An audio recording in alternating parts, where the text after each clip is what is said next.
We are Emma, Shaun, Rex and Maggie. Join us as we explore the UK and beyond in our old motorhome Rennie.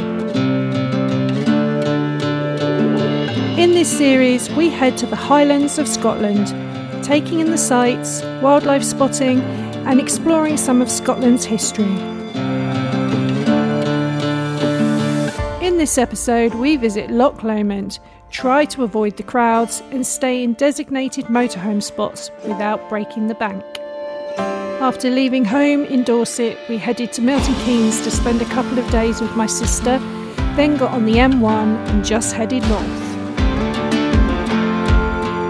Good morning, everyone.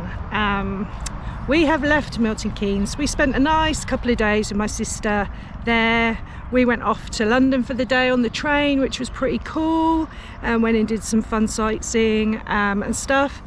And so yesterday Shaun and I made the drive from Milton Keynes all the way up to, I think it's around Scotch Corner, which is the junction of the A66. We went up all the way up the M1. And we stayed in a caravan and motorhome club site last night, which is here. Very nice little site. It's what you expect from a caravan and motorhome club site. It's right by the A66. I'm not sure if you can probably hear it, which is quite busy, but it didn't keep us awake last night. And we're heading across the country, west, towards the Lake District today. We were planning on going to the Lake District for a few days.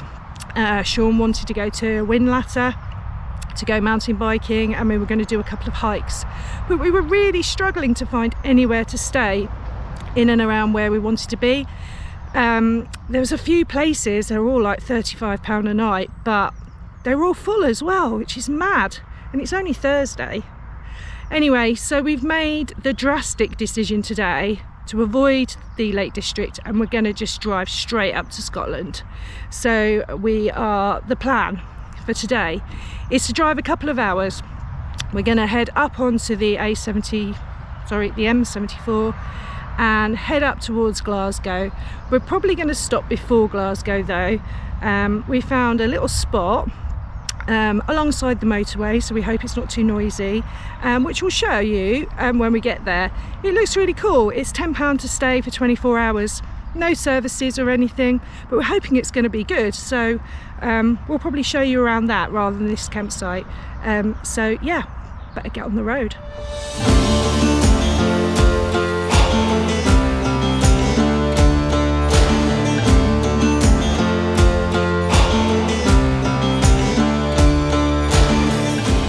So I hope you can hear me okay. We've driven a few hours up the road, we've gone past the Lake District, and we've headed straight into Scotland. So we're just about 40 minutes south of Glasgow at the moment, and we decided to stop in this place. It is in fact a service station, but it's called Cairn Lodge Services, just off the M74, and they allow motorhomes to stay over the night for a fee of £10. So it's free to park for 3 hours, or if you stay longer than that, up to 24 hours, then it's £10. And this is the car park where the caravans and motorhomes are allowed to stay over. So I'll just show you. There's some coach and caravan parking just over here. I'll show you where Rennie's parked. So we've parked along this edge here. There's some spaces for motorhomes. There's one in front of us. You can just see that. So you can see there's lots of space. There's somewhere to walk the dogs. It's a little bit noisy from the motorway, but actually once you're in the van you can't really hear it. So yeah, so we're going to stay here the night. It was £10, so that's a lot better than spending £30 odd on a campsite for the night. The gate there, so this sort of lodge, which is what it's named after, was built as a gate for Douglas Castle. That's right, there's a sign inside. I'll probably take a picture of it later on and read it properly. But yeah, so this was the gate, the sort of entrance, the posh entrance if you like, to get to Douglas Castle. And beyond that there's a farm shop, there's a kitchen with a restaurant, They do vegan and vegetarian options as well, which is great. And they've got toilets, and the best thing about it is they've got free showers. Now, I've been and had a look, and they are really good. They're really, really nice. So it's well worth stopping here if you can put up with the noise from the road. I'll let you know how I sleep tonight. But yeah, it's a nice little stop.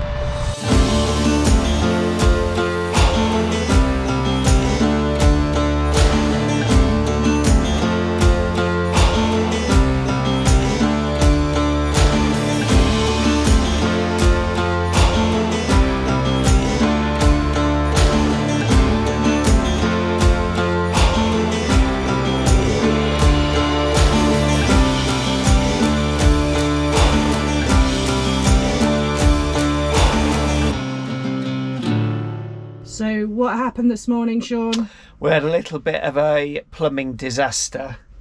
This spout came off, so it all started, water started leaking down there, and I was like, oh no, what's that? And then it came off in my hand, and I fixed it now. Unfortunately, I tried to fix it. I thought, oh, we'll video that and then we can do it, but I've fixed it, so I'm not going to break it again so that I can fix it. So what did you have to do? So basically, this spout comes off at that joint there, and inside here there's an O-ring. So I use the good old plumbing tip of using some fairy liquid, which is brilliant for all things. So a bit of fairy, put a little bit of fairy sponsored by Fairy. Sponsored by Fairy. Yeah. No, we're not sponsored by anything. So I put a little bit on my finger, wiped it around the O-ring, which lubricates it. Yeah. And then I basically held that, popped that in, and just pushed it until it clicked in, and then fixed. So if water starts leaking out of your tap, it's not necessarily the end of the world. No, I mean, I looked at these online and they are push-on spouts. Yeah. So they don't twist, they don't... No, there is a thread on there, but it's not used. No, it's not. They are push-on. So if you've got a tap similar to this in your kitchen, don't be afraid. It's a push-on spout. And if you do need to replace it, it's fairly simple. There are plenty on eBay and Amazon. Yeah. About 15 quid. Yeah, and I did replace this tap 3 years ago, so I thought to break in that time was a bit bad. So, but it's just it happens. It happens. Yeah, these things happen. So all good. All fixed. There we go. That's the first of 3. So we'll see what else is coming. Always happens to us. Hello. Well, we left our overnight stop at Cairn Lodge this morning and popped into Tesco's to stock up on food and stuff, and then we headed north to Glasgow. Managed to circumnavigate Glasgow quite well, and we're now at Loch Lomond. So we're staying at a campsite for the next couple of days just because the journey up's been a bit tiring, so we're going to take a couple of days off and hang out on a campsite just here at the end of Loch Lomond, and then come Sunday we will head off into the wilderness and start exploring a little bit more. So we're going to enjoy Loch Lomond for the next couple of days.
So our first full day in Loch Lomond. So first day we've walked up to this castle which overlooks the loch. This is Baloch Castle. So we've headed up here for a walk. There's a country park. It's a really nice walk all the way around. There's a 3-mile loch view walk as well, and you overlook Cairn house over the other side there. So yeah, really nice and really accessible. Loads of parking here, really accessible from the south of Loch Lomond. So well worth a visit if you head up this way.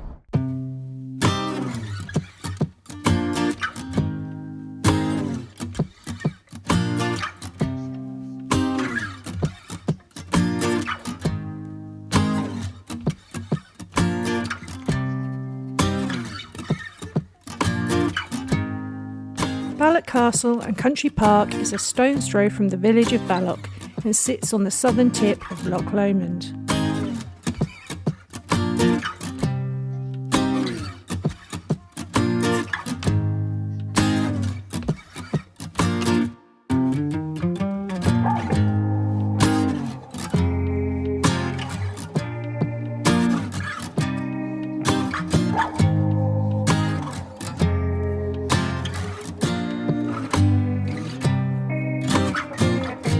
The 200-acre park, including ornamental woodland, walled and formal gardens, nature trails, and it has a shoreline directly onto Loch Lomond itself. It's a great place to spend a couple of hours wandering around.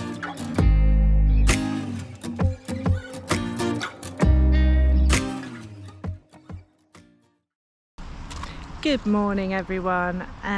It is Sunday and we are just about to leave Lowman Wood campsite. It's been a very nice day. We stayed here for a couple of nights. I haven't done much filming around the campsite. It's quite nice campsite. It's got lots of lovely pictures you can see over here. There's loads around the other side as well.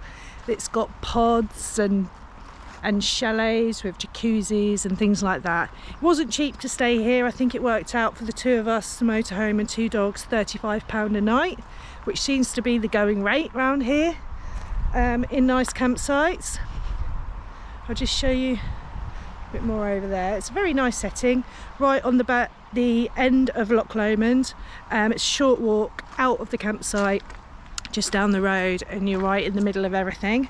So it's been a very nice stay. As you can see, the weather is more Scotland style today.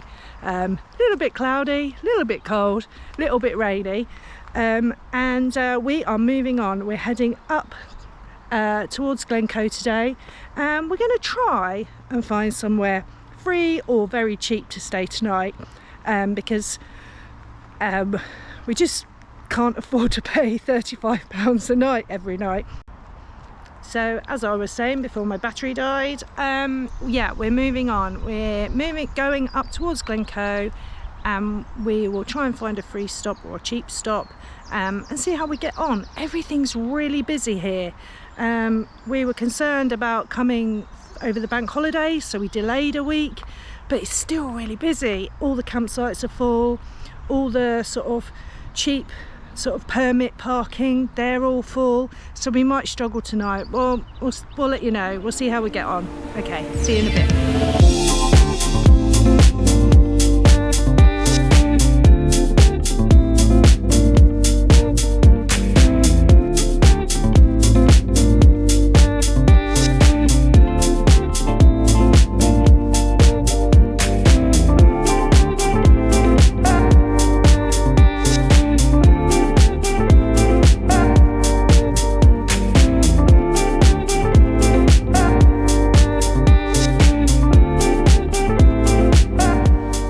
So we've come further up the loch.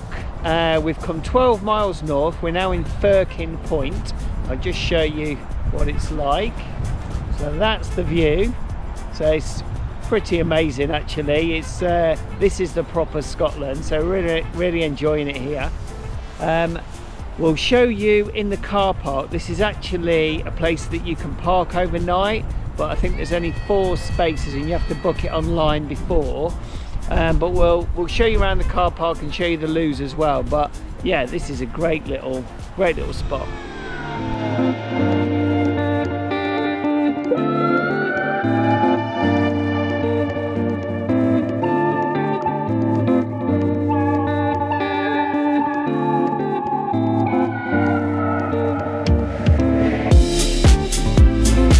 Firkin Point has 4 motorhome parking spaces for overnight stops. If you are planning to stay here between March and September, you need to purchase a camping permit and book a space via the Loch Lomond and Trossachs National Park website. The permit costs £4 and can be booked up to 4 weeks in advance. Unfortunately for us, all the spaces were booked up, so we had to move on. Another tight car park. So where's this one? This is the pyramid. This is the pyramid. Yeah. So we've already gone past Tarbert because we couldn't get in there because there was coaches. It is Sunday, yeah, and there was lots of day trippers. They're in the camping spots. So they're in the camping spot there because the signs are there. Look. Oh yeah, they are. And there's another one there, and there's another one there. I mean, we could probably reverse in here if we wanted to. Do you think that's big enough? No, it's quite tight. It's quite tight, isn't it? And we'll never get in there. Too small, isn't it? So it looks like we might have to abort this one again. Another abort. Another abort. Okay, let's just so go let's out have here a look. and have a little look because there are some spaces over there. I think we have to pay over there. Oh, we might have to pay here anyway. Everywhere. They're coaches. I mean, we could park in the coaches to have a quick look and take some photos because you can't get down there anyway. We have to turn round. I'm just going to pull up in this thing. You go out and take a couple of pictures and then we'll have to head off, I think. Keep clear. So I've left Shaun parked in the coach park bay. I just wanted to have a quick look. So this is the pyramid. Let's have a look.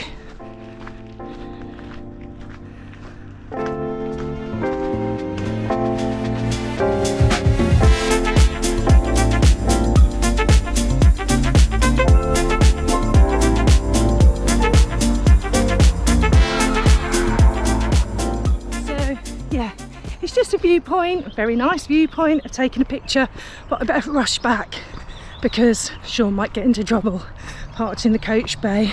There's a lot of steps here. I'll run down them.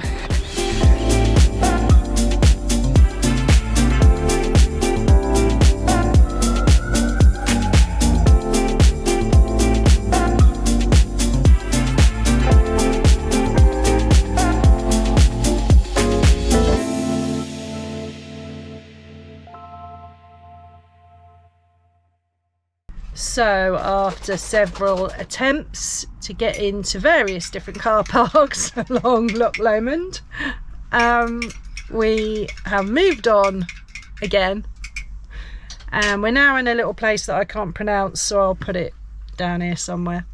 And we're in a little car park that we found, or Shaun found, on Park for Night. Yeah, it was Park for Night. Park for Night. It's in a village. It's opposite a pub stop, which is just across the road there, but most people park in this car park because it's slightly quieter. But yeah, it's a busy road.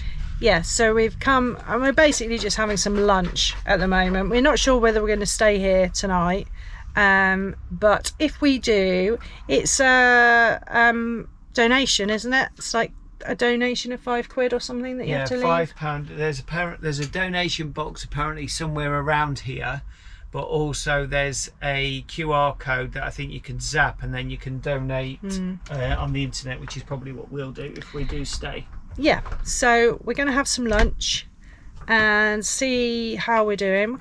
I'm quite tired after all that stopping and starting. Well, we didn't, because it's Sunday, it was too busy. There was a lot of tourists and day trippers and coaches, so we were hoping to stop 2 or 3 times on the way down, but we didn't manage to find anywhere to stop, did we? So no, not that had a space big enough to actually park in. So it's sort of been quite stressful, but we haven't really done a lot. No, that's true. That's true. So we'll let you know if we decide to stay here or whether we move on in a bit. Join us next time as we make our way towards Glen Cove.